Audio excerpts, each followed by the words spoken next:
విశాఖ ఫార్మాసెస్ లో మరో ప్రమాదం జరిగింది. టాగోర్ ల్యాబొరేటరీస్ ఫార్మా కంపెనీలో విషవాయువు లీక్ అయింది. 9 మంది కార్మికులు అస్వస్థతకు గురయ్యారు. బాధితుల్ని ఆసుపత్రికి తరలించి చికిత్స అందిస్తున్నారు. కార్మికుల్లో ఒకరు చికిత్స పొందుతూ మృతి చెందారు.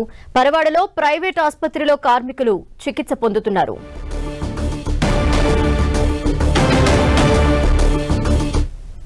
విశాఖ ఫార్మాసెస్ లో ప్రమాదానికి సంబంధించిన డీటెయిల్స్ మా ప్రతినిధి జార్జ్ అందిస్తారు. జార్జ్, పరవాడ ఫార్మాసిటీలో ప్రమాదాలు ఒక్కొక్కరికి భయాందోళనకు గురి చేస్తూ ఉన్నాయి.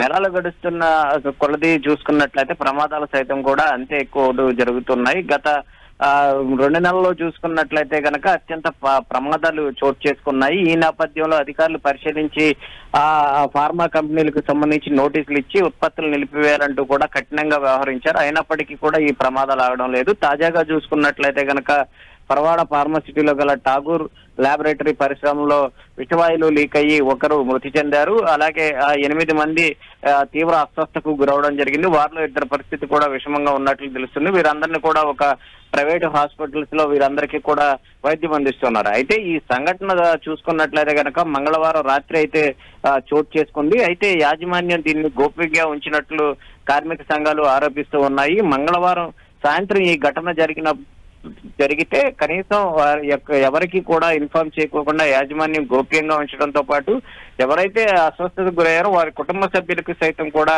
ఈ విషయాన్ని తెలియజేయకోకుండా వారందరినీ కూడా హుటాహుటిన హాస్పిటల్ కి తరలించారు. ఇప్పటికీ కూడా వారి పరిస్థితి ఏ విధంగా ఉందనేది యాజమాన్యం తెలియజేయట్లేదంటూ కూడా ఇటు కార్మిక సంఘాలు అయితే ఆరోపించడం జరుగుతుంది. ఇప్పటికే ఆ పరిశ్రమకు సంబంధించి అధికారులంతా కూడా అక్కడికి వెళ్ళడం జరిగింది. ప్రమాదం ఏ విధంగా జరిగింది, ఎట్లా చోటు చేసుకుంది, దానికి సంబంధించి నిర్వహణ అంతా కూడా సరిగా ఉందా లేదా అనే దాని విషయం మీద అంతా కూడా పరిశీలిస్తూ ఉన్నారు. ఏదైనప్పటికీ ఇప్పుడు ఫార్మాసిటీ ప్రమాదంలో ఒకరు మృతి చెందారు. మరొక 8 మందికి అయితే ప్రస్తుతానికి చికిత్స కొనసాగుతుంది. వారిలో 2 పరిస్థితి విషమంగా ఉన్నట్లు తెలుస్తుంది. వీరందరికీ కూడా ఒక ప్రైవేట్ హాస్పిటల్లో ప్రస్తుతానికి వైద్యం అందిస్తూ ఉన్నారు. అయితే ఈ ఫార్మాసిటీ ప్రమాదాల పట్ల అయితే కార్మిక సంఘాలు మండిపడుతూ ఉన్నాయి. కనీస భద్రత ప్రమాణాలు పాటించుకోకుండా సేఫ్టీ ఆడిట్లు సైతం కూడా సరిగ్గా నిర్వహించకుండా కేవలం థర్డ్ పార్టీల ద్వారా నిర్వహించి ఇలాంటి ప్రమాదాలకు గురవుతూ ఉన్నాయి. సేఫ్టీ ఆడిట్ గనక సరిగ్గా జరిగినట్లయితే గనక ఖచ్చితంగా ప్రమాదాలను అరికట్టవచ్చు అనేది కార్మిక సంఘాలు చెబుతూ ఉన్నాయి. అంతేకాకుండా ఎక్కడైతే ప్రమాదకర పరిశ్రమలు ఏవైతే ఉన్నాయో ఇట్లా విషవాయువులు లీక్ అయ్యే ప్రమాదకర పరిశ్రమల్లో కార్మికులకు భద్రత సైతం కూడా గాలికి వదిలేస్తూ ఉన్నారు. సరైన ఎక్విప్మెంట్ సైతం కూడా వారికి అందించడం లేదనేది ప్రధానంగా ఆరోపిస్తూ ఉన్నారు. వారికి కనీస క్వాలిటీతో కూడిన మాస్కులు కానీ షూస్ కానీ ఏదైనా ప్రమాదం జరిగినప్పుడు ఈ బర్నింగ్ సూట్స్ ఉంటాయి, ఆ బర్నింగ్ సూట్ ని సైతం కూడా వారికి అందించాలనేది కూడా చెప్తూ ఉన్నారు. ప్రస్తుతానికి వీళ్ళందరి పరిస్థితిని అధికారులు సైతం కూడా సమీక్షిస్తూ ఉన్నారు. ఈ ప్రమాదం గల కారణాల మీద ఆరా తీస్తూ ఉన్నారు. ఖచ్చితంగా ఈ ప్రమాదం గనక యాజమాన్యం నిర్లక్ష్యం కనిపిస్తే వారిని యాజమాన్యం మీద చర్యలు తీసుకుంటామని చెప్తూ ఉన్నారు.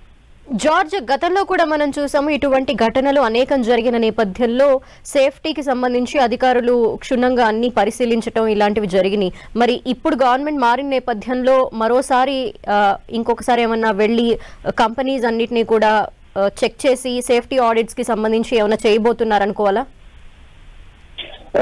ఏదైతే ఎసెన్షియా సినర్జీ ప్రమాదాలు వెంటనే కూడా చోటు చేసుకున్నాయి. స్వయంగా ముఖ్యమంత్రి చంద్రబాబు నాయుడు సైతం కూడా వచ్చి ఈ ఫార్మా కంపెనీ ప్రమాదాల మీద చూసుకున్నట్లయితే అధికారులందరితో కూడా రివ్యూ నిర్వహించారు. ఎట్టి పరిస్థితుల్లో అంటే రాష్ట్రానికి పరిశ్రమలు ఎంత ముఖ్యమో కార్మికుల భద్రత కూడా అంతే ముఖ్యము.